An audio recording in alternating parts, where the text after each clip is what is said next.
नमस्कार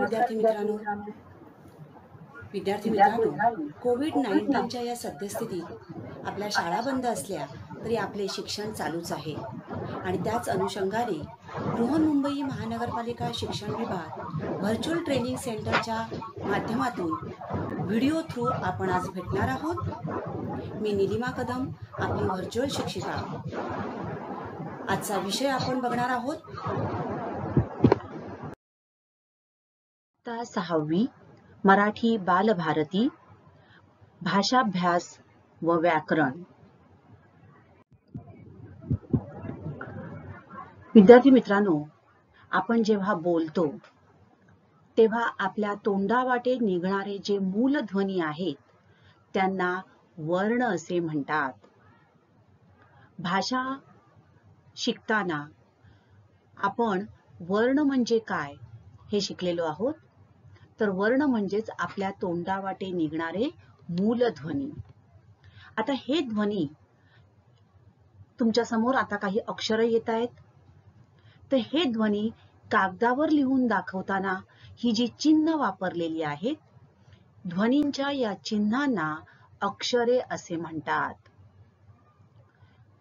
आपल्या तोंडातून काही स्वर निघतात. अ आ इ ई उ ऊ हे स्वर, तर क ख ग घ ही व्यंजने होत. तर ही स्वर आणि व्यंजने म्हणजेच वर्ण होत. आणि हे ध्वनी, ही ध्वनी चिन्ह म्हणजेच ही अक्षरे होत. उदाहरणार्थ बघा, क, द, ब. मी स्वल्पविराम वापरलेला आहे प्रत्येक ठिकाणी. या ठिकाणी ही झाली अक्षर. क, द, ब तोंडावाटे निघणारे हे मूलध्वनी आहेत. तर ही झाली अक्षर. ही अक्षर जेव्हा विशिष्ट क्रमाने आल्यामुळे त्यांना काही अर्थ जेव्हा प्राप्त होतो, तर अशा अक्षरांचा समूह म्हणजे शब्द होय. उदाहरणार्थ बघा, क, द आणि ब ही 3 अक्षर एका क्रमाने मी लिहिली. ब, द, क. बरोबर. तर बदक म्हणजे बदक हा एक शब्द झाला. तर बदक म्हणजे ही 3 अक्षर एका क्रमाने आल्यामुळे त्यांना एक अर्थ प्राप्त झाला, म्हणून हा झाला शब्द. आता हे शब्द ज्या वेळेला एखाद्या क्रमाने येतात किंवा शब्द समूह जेव्हा तयार होतो आणि त्या शब्द समूहाला पूर्ण अर्थ प्राप्त झाला, तर त्याला वाक्य असे म्हणतात. उदाहरणार्थ बघा, बदक पाण्यात पोहते. या ठिकाणी बदक हा एक शब्द, पाण्यात हा दुसरा शब्द आणि पोहते हा तिसरा शब्द. परंतु हे तिन्ही शब्द एकत्र येऊन एक शब्द समूह झाला आणि त्याला एक अर्थ प्राप्त झाला. विशिष्ट क्रमाने हे शब्द आल्यामुळे त्याला अर्थ प्राप्त झाला आणि तयार झालं वाक्य. तर बघा, अक्षरांचा मिळून शब्द तयार होतो, शब्द समूह मिळून वाक्य तयार होतं. आता या वाक्यामध्ये बघा, शब्द हे अक्षरांचे बनतात आणि वाक्य हे शब्दांचे बनलेले असते. वाक्यातील या शब्दांची विविध कार्ये असतात आणि शब्द हा वाक्यातील एक महत्त्वाचा घटक आहे. तर कोणत्याही अर्थपूर्ण वर्ण समूहाला शब्द असे म्हटले जाते. या शब्दांची जी विविध कार्ये आहेत, त्या कार्यांवरून त्यांना वेगवेगळी नावे देण्यात आलेली आहेत. त्यांनाच आपण शब्दाच्या जाती असे म्हणतो. मग हे वाक्य तयार होण्यासाठी शब्दांच्या रूपात आपण कधी कधी बदल करतो आणि त्यावरून शब्दांचे 2 प्रकार पडतात, विकारी शब्द आणि अविकारी शब्द. मग हे शब्दांचे प्रकार म्हणजेच काय सांगितलं मी, शब्दांच्या विविध कार्यांवरून त्यांना देण्यात आलेली वेगवेगळी नावं आणि याच शब्दाच्या जाती होत. बघा, राम हा मुलगा आहे. या ठिकाणी राम हा मुलगा आहे, सीता ही मुलगी आहे. जर राम हा शब्द त्याऐवजी मी मुलीचं नाव घेतलं सीता, सीता ही मुलगी आहे. या ठिकाणी बघा, राम हा मुलगा आहे आणि जर मी हा शब्द बदलला तर काय झालं, ही मुलगी आहे. म्हणजेच या ठिकाणी हे 4 शब्द आहेत. प्रत्येक शब्दाचं एक कार्य आहे. मग शब्दाचे हे 2 प्रकार जे आहेत त्यातला पहिला प्रकार आहे विकारी शब्द. मग विकारी शब्द म्हणजे काय, तर वाक्यात उपयोगात येताना ज्या शब्दाचे लिंग वचन बदल होतो त्यास विकारी शब्द असे म्हणतात. आता मी सांगितलं राम हा मुलगा आहे, राम लिंग झालं, त्याऐवजी मी सीता घेतलं तर सीता ही मुलगी आहे. म्हणजेच वाक्यात उपयोगात येताना या शब्दाचं लिंग बदलल्यानंतर बदल झाला, हा झाला विकारी शब्द. दुसरं वाक्य आपण बघूया, राम हा चांगला मुलगा आहे. राम हा चांगला मुलगा आहे, सीता ही चांगली मुलगी आहे. आता लिंग बदलल्यानंतर बदल होतो. तसंच वचन बघूया आपण.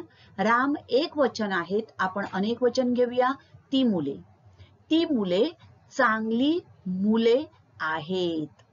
बदललं म्हणजे वाक्यात उपयोगात येताना लिंग वचन बदललं तर त्याला आपण काय म्हणतो, विकारी शब्द. आणि अविकारी शब्द म्हणजेच वाक्यात उपयोगात येताना ज्या शब्दांचे लिंग वचन यामध्ये बदल होत नाही त्यास अविकारी शब्द असे म्हणतात किंवा अव्यय असं त्याला म्हटलं जातं. उदाहरणार्थ बघा, माझ्या घरापुढे अंगण आहे. पुढे हा शब्द वाक्यात उपयोगात येताना माझ्या घरापुढे अंगण आहे, त्याच्या घरापुढे अंगण आहे, रामच्या घरापुढे अंगण आहे, सीताच्या घरापुढे अंगण आहे. बघा, पुढे हा शब्द जरी मी लिंग बदललं तरी सुद्धा त्याच्यामध्ये बदल होत नाही. म्हणजेच पुढे हा शब्द झाला अविकारी शब्द, अव्यय. तर विकारी शब्द आणि अविकारी शब्द समजलं. मग आता विकारी शब्द बघा, लिंग आणि वचन यानुसार बदल होतो. हे आहेत विकारी शब्द. उदाहरणार्थ बघा, पुल्लिंग मुलगा, स्त्रीलिंग मुलगी, नपुंसकलिंग मुले. सर्वनाम तो, स्त्री असेल तर ती, स्त्रीलिंग नपुंसकलिंग ते. विशेषण बघा आपण, चांगला, स्त्रीलिंग असेल तर चांगली, नपुंसकलिंग असेल तर चांगले. आणि क्रियापद खेळतो, खेळते, खेळतात. वचन बघा, एक मुलगा, अनेक मुलगे. तो, ते किंवा त्या. चांगला, चांगले. खेळतो, खेळतात. आहे, आहेत. हे विकारी शब्द होत. मग विकारी शब्द म्हणजेच कोणते आहेत बघा, तर सव्यय शब्द, नाम, सर्वनाम, विशेषण आणि क्रियापद. हे आहे विकारी शब्द किंवा त्याला दुसरं नाव आहे सव्यय. तर या शब्दांच्या 4 जाती आहेत. म्हणजेच हे विकारी शब्द या शब्दांच्या जाती आणि अविकारी शब्द. बघा, शब्द 2 प्रकारचे, सव्यय किंवा विकारी आणि अव्यय किंवा अविकारी. तर सव्यय शब्द कोणते आहेत, नाम, सर्वनाम, विशेषण, क्रियापद.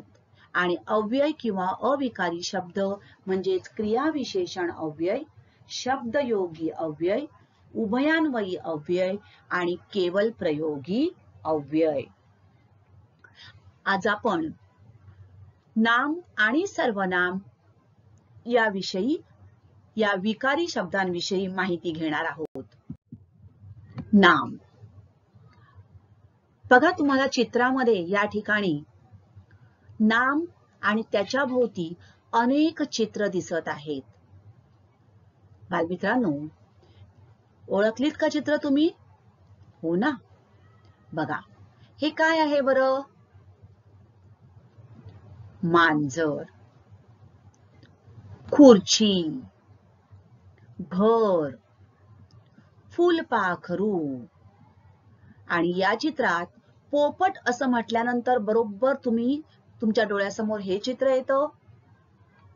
आणि जर मी चेंडू म्हटलं तर हे चिन्ह येतं. बरोबर? म्हणजेच या ठिकाणी तुमच्या लक्षात आलं असेल, काही सजीव आहेत, काही निर्जीव आहेत, वस्तू आहेत, गोष्टी आहेत. मग नाम तुम्हाला चित्रांवरून लक्षात आलं असेल, नाम म्हणजे काय? येस, नाम म्हणजेच एखाद्या वस्तूला, व्यक्तीला किंवा स्थळाला दिलेले नाव म्हणजे नाम होय.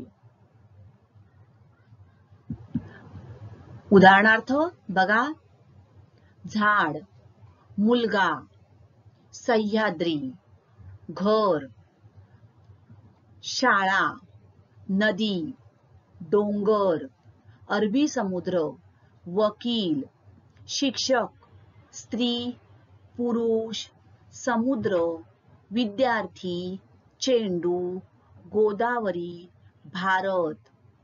आणि आता ही गोल केलेली अक्षरं बघा,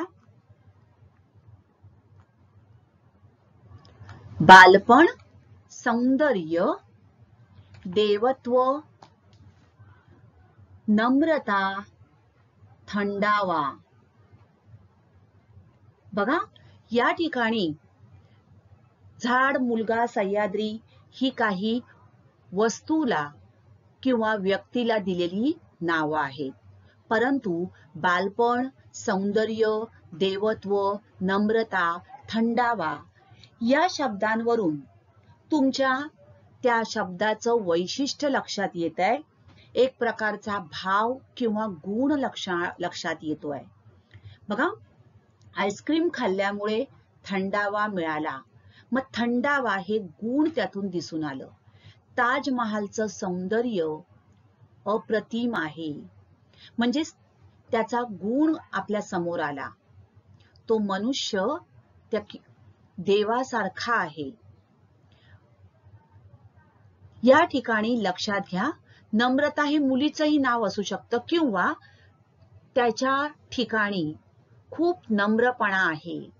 मग नम्रपणा, थंडावा या शब्दांवरून आपल्या लक्षात काही एक प्रकारचा गुण किंवा भाव किंवा त्याचं वैशिष्ट्य, स्वभाव वैशिष्ट्य लक्षात येतं. तर ही सगळी नामं आहेत. आता यामध्ये नामांचे प्रकार कोणकोणते आहेत ते आपण बघूया. पहिला प्रकार आहे सामान्य नाम, दुसरा प्रकार आहे विशेष नाम आणि तिसरा प्रकार आहे भाववाचक नाम. नामांचे 3 प्रकार पडतात: सामान्य नाम, भाववाचक नाम आणि विशेष नाम. हे 3 प्रकार पडतात. आता या 3 प्रकारांची कशा प्रकारे वैशिष्ट्य किंवा विभाजन केलं आहे ते आपण बघूया. बघा, सामान्य नाम. या चित्रांचं तुम्ही निरीक्षण करा.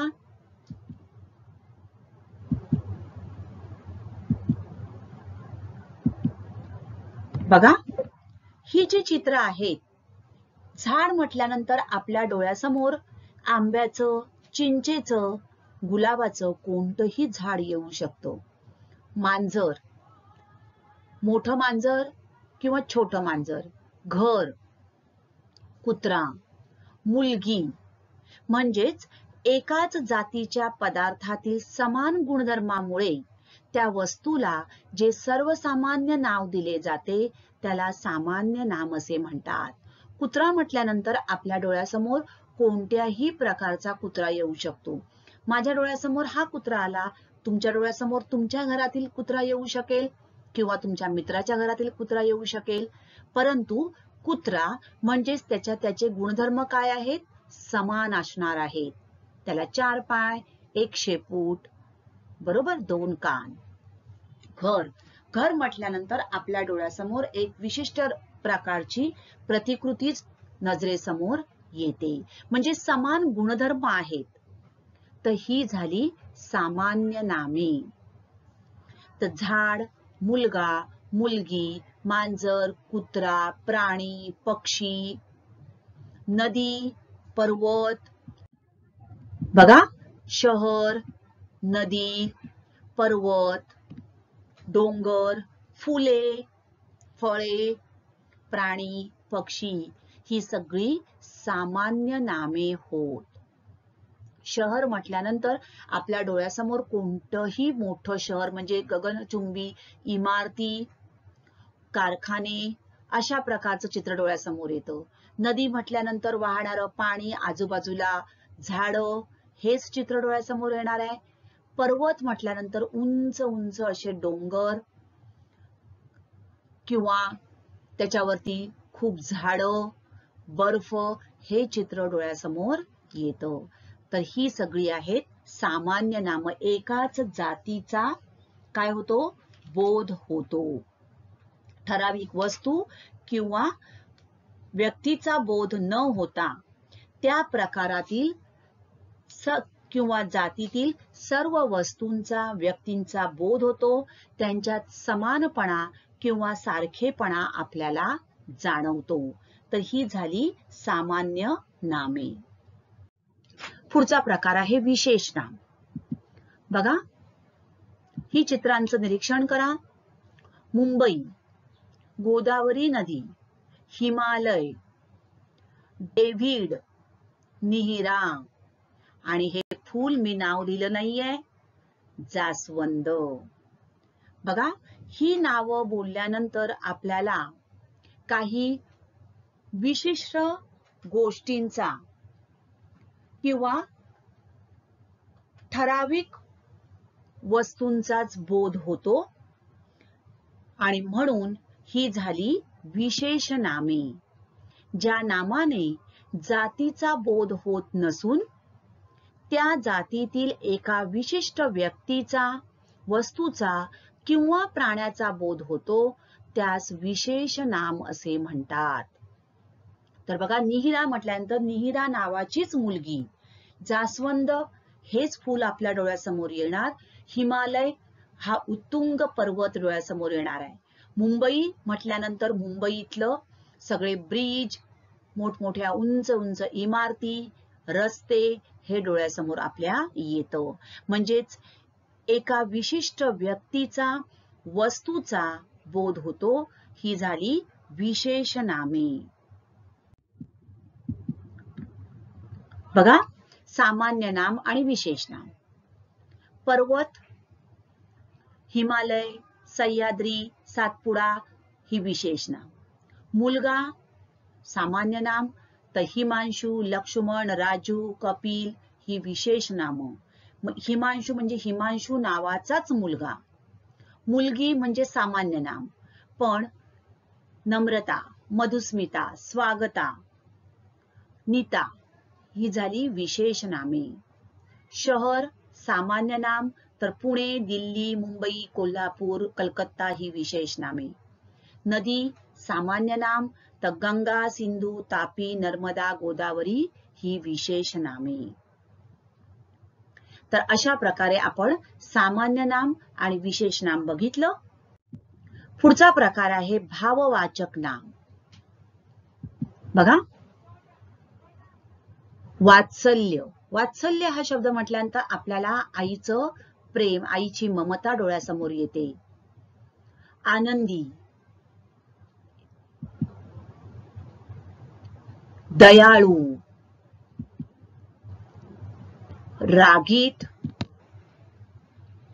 शूरता, म्हणजेच त्या वस्तूमध्ये किंवा प्राण्यामध्ये, व्यक्तीमध्ये असलेल्या गुणाचा किंवा एखादा गुणधर्म, त्यांचा भाव यांचा बोध होतो, त्याला भाववाचक नाम असे म्हणतात.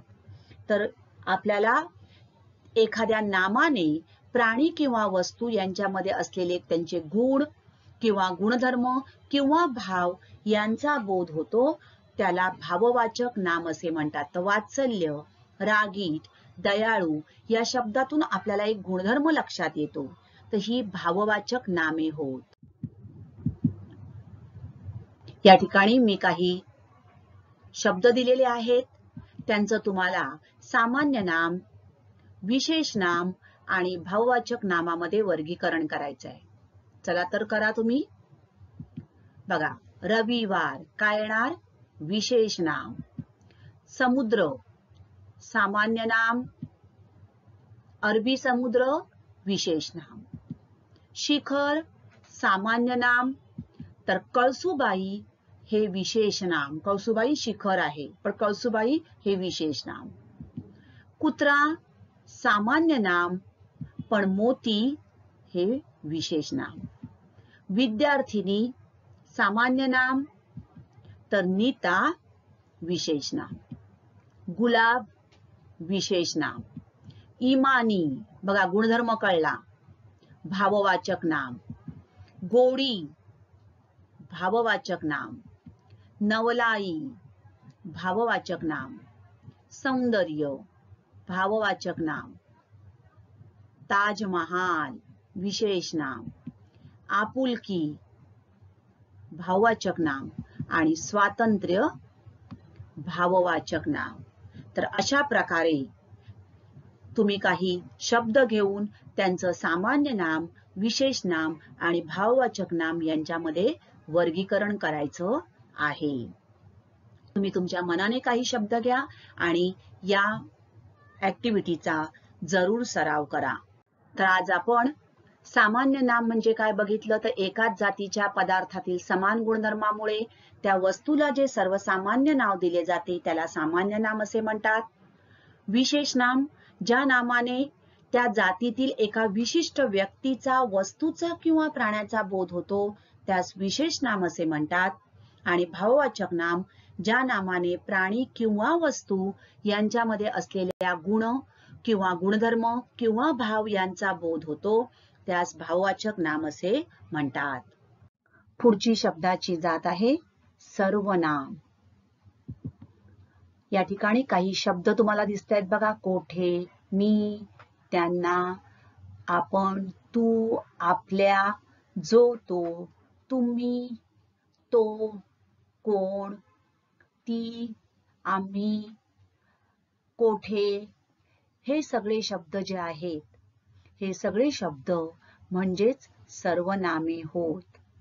मग सर्वनामाचा उपयोग कधी केला जातो आणि या सर्वनामाचे प्रकार कोणकोणते आहेत? सर्वनाम. सर्वनाम म्हणजे काय? तर वाक्यातील नामाचा वारंवार होणारा उच्चार टाळावा म्हणून नामाच्या ऐवजी येणाऱ्या शब्दाला सर्वनाम असे म्हणतात. उदाहरण बघूया आपण. मी एक वाक्य घेतलं. राजू शाळेत जातो. राजू पुस्तक वाचतो. राजूला गोष्टी आवडतात. राजूकडे सायकल आहे. या वाक्यात नाम कोणतं आहे बघा, तर राजू. आणि पुन्हा पुन्हा मी काय उच्चार करते? राजू. मग त्याऐवजी राजूच्या ऐवजी मी काय नामाचा म्हणजे राजू हे नाम आहे याचा वारंवार होणारा उच्चार पुन्हा पुन्हा राजू म्हणण्याच्या ऐवजी मी जो शब्द वापरते, बघूया आता कोणता शब्द वापरते. राजू शाळेत जातो. तो पुस्तक वाचतो. त्याला गोष्टी आवडतात. त्याच्याकडे सायकल आहे. म्हणजेच काय केलं बघा, राजू राजू पुन्हा पुन्हा घेण्याऐवजी तो, त्याला, त्याच्याकडे. मग हे जे शब्द आहेत या शब्दांना सर्वनाम असे म्हणतात. सर्वनामाचे प्रकार आपण बघणार आहोत. पहिला आहे पुरुषवाचक सर्वनाम. दुसरा आहे संबंधी सर्वनाम. तिसरा प्रकार प्रश्नार्थक सर्वनाम आणि चौथा प्रकार दर्शक सर्वनाम. किती प्रकार आहेत? 4 प्रकार आहेत. पुरुषवाचक सर्वनाम, संबंधी सर्वनाम, प्रश्नार्थक सर्वनाम, दर्शक सर्वनाम. आपण पहिला प्रकार बघूया. पुरुषवाचक सर्वनामामध्ये पुन्हा परत 3 प्रकार पडतात. पहिला आहे बघा प्रथम पुरुषवाचक सर्वनाम. म्हणजेच काय, तर बोलणारा स्वतःविषयी बोलताना किंवा लिहिताना वाक्यामध्ये ज्या सर्वनामाचा उपयोग करतो त्यास प्रथम पुरुषी सर्वनाम असे म्हणतात. उदाहरणार्थ बघा, मी, आम्ही, आपण, स्वतः इत्यादी. बघा, मी गावाला जाणार आहे किंवा मी गावाला जाणार. आपण खेळायला जाऊ. आम्ही सगळे गावी गेलो होतो. म्हणजे स्वतःविषयी बोलताना आपण काय करतो आहोत, स्वतःचं नाव घेत नाहीये, तर त्याविषयी जे सर्वनाम वापरतो, मी, आम्ही, आपण, ही झाली प्रथम पुरुषवाचक सर्वनामे. दुसरा प्रकार आहे द्वितीय पुरुषवाचक सर्वनाम. आता द्वितीय पुरुषवाचक सर्वनाम म्हणजे काय, तर बघा, जेव्हा बोलणारा ज्यांच्याशी बोलावयाचे आहे त्याचा उल्लेख करताना वाक्यामध्ये ज्या सर्वनामाचा उपयोग करतो त्या सर्वनामास द्वितीय पुरुषवाचक सर्वनाम असे म्हणतात. मला राजूशी बोलायचंय, तर राजू तू उभा राहा, राजू तू खाली बस, राजू तू खेळायला जा, असं म्हणण्याच्या ऐवजी आपण काय म्हणतो बघा, तू, तुम्ही, आपण हे शब्द आपण वापरतो. ही झाली द्वितीय पुरुषवाचक सर्वनामे. म्हणजे दुसऱ्याशी ज्यांच्याशी बोलतो त्याला उद्देशून आपण बोलतो. उदाहरणार्थ, आपण कोठून आलात, काय म्हटलं इथे, आपण म्हणजेच दुसऱ्याला विचारलेलं आहे, आपण कोठून आलात. पुढचं आहे, तुम्ही घरी कधी येणार, तुम्ही घरी कधी येणार. तर या ठिकाणी दुसऱ्याला विचारलेलं आहे, तू शाळेत जातोस का. तर ही झाली द्वितीय पुरुषवाचक सर्वनामे. आणि तिसरा प्रकार तृतीय पुरुषवाचक सर्वनाम. जेव्हा बोलणारा दुसऱ्या व्यक्तीशी बोलताना व तिसऱ्या व्यक्तीचा उल्लेख करताना ज्या ज्या सर्वनामाचा वाक्यात उपयोग करतो त्या सर्वनामास तृतीय पुरुषवाचक सर्वनाम असे म्हणतात. उदाहरणार्थ, तो, ती, ते, त्यांनी इत्यादी. बघूया आपण उदाहरण. बघा, त्याने मला कामाला लावले पण स्वतः मात्र आला नाही. त्या सर्वजणी इथेच येत होत्या. तो कोठे गेला आहे मला माहित नाही. ती उद्या येणार आहे. म्हणजेच दुसऱ्या व्यक्तीशी बोलताना तिसऱ्या व्यक्तीचा मी उल्लेख करते. मी राजूशी बोलते आणि राजूच्या मित्राविषयी त्याला सांगते. मग राजूचा मित्र आहे संजू. संजू शाळेत येणार नाही हे मला राजूला सांगायचंय. मग काय सांगणार मी, पुढचं वाक्य, राजू संजू शाळेत येणार नाही. पुन्हा राजूला सांगायचंय संजूकडे लाईट नाही. संजू गोष्टीची पुस्तके वाचतो. मग संजू संजू पुन्हा म्हणण्याऐवजी मी काय म्हणते, तो शाळेत येणार नाही, तो गोष्टीची पुस्तके वाचतो, त्याच्याकडे लाईट नाही. म्हणजेच मी तिसऱ्या व्यक्तीचा उल्लेख करताना जी सर्वनाम वापरते ती झाली तृतीय पुरुषवाचक सर्वनामे. पुढचा प्रकार आहे दर्शक सर्वनाम. तर दर्शक सर्वनाम म्हणजे काय, तर जवळची किंवा दूरची वस्तू दाखवण्याकरता जे सर्वनाम वापरले जाते त्यास दर्शक सर्वनाम असे म्हणतात. उदाहरणार्थ, हा, ही, हे, तो, ती, ते. तर ही माझी वही आहे. हा माझा भाऊ आहे. ती माझी सायकल आहे. मग या ठिकाणी जवळची किंवा दूरची वस्तू दाखवण्याकरता जे सर्वनाम वापरले जाते ते दर्शक सर्वनाम. ते माझे घर आहे इत्यादी. पुढचं संबंधी सर्वनाम. वाक्यात पुढे येणाऱ्या दर्शक सर्वनामांशी संबंध दाखविणाऱ्या सर्वनामाला संबंधी सर्वनाम असे म्हणतात. बघा, जो जी, जो तो, जे ज्या इत्यादी. बघा वाक्य आपण बघा, जे चकाकते ते सारेच सोने नसते. म्हणजे ते सोने, ते हे दर्शक सर्वनाम आहे. मग याच्याविषयी बोलायचं आहे. मग काय शब्द वापरला? जे. मग जे चकाकते ते सारेच सोने नसते. जो तळे राखील तो पाणी चाखील. मग हे दर्शक सर्वनाम आहे आणि त्याच्याशी संबंध दाखवणारा शब्द कोणता आहे? तर जो.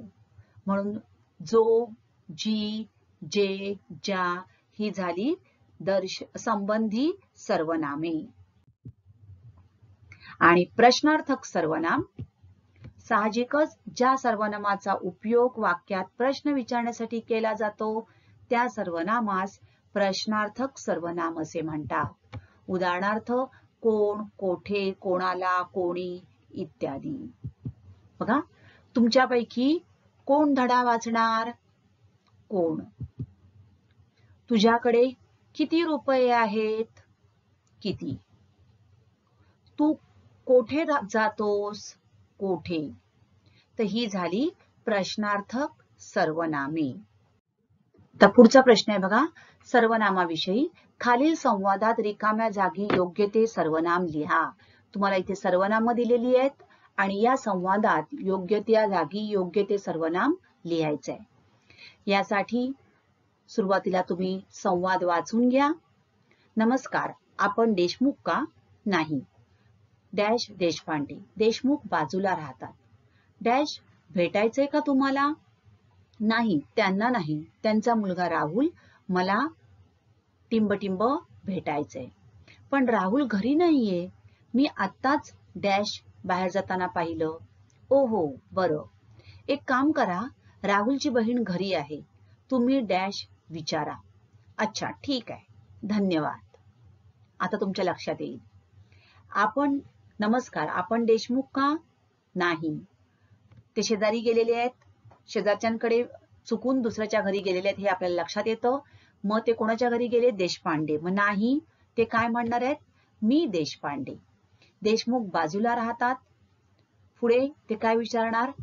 त्यांना भेटायचंय का तुम्हाला? नाही, त्यांना नाही. त्यांचा मुलगा राहुल. मला त्याला भेटायचंय. पण राहुल घरी नाहीये. मी आत्ताच त्याला बाहेर जाताना पाहिलं. ओहो, बरं. एक काम करा, राहुलची बहीण घरी आहे. तुम्ही तिला विचारा. अच्छा, ठीक आहे. धन्यवाद. समजलं? तर अशा प्रकारे आपण योग्य त्या जागी योग्य ते सर्वनाम घालू शकतो. तर विद्यार्थी मित्रांनो, आता आपण इथेच थांबणार आहोत. अशाच काही सुंदर सुंदर व्हिडिओ सहित पुन्हा भेटणार आहोत पुढच्या भागात. तोपर्यंत थँक्यू. घरी राहा, सुरक्षित राहा.